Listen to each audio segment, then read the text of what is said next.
إنك ميت وإنهم ميتون ثم إنكم يوم القيامة عند ربكم تختصمون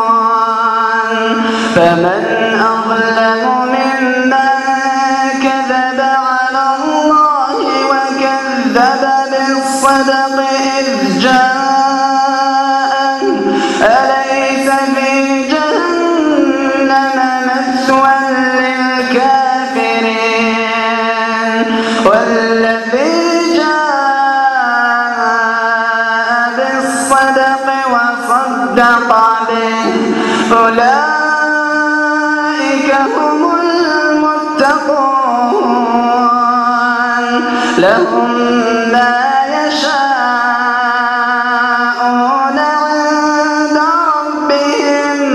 ذلك جزاء المحسنين ليكفر الله عنهم أسوأ الذي عملوا ويجزيهم أجرهم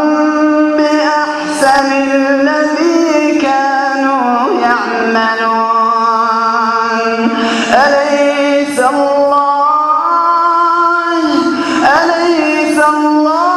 بكاف عبده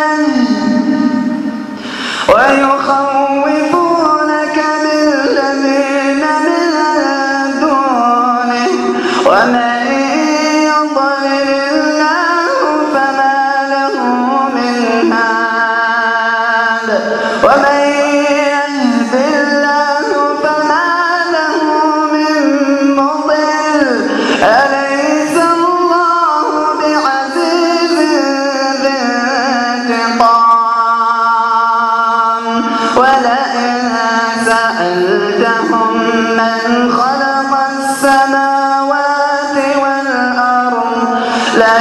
ليقولن الله قل أفرأيتم ما تدعون من دون الله إن أرادني الله بضر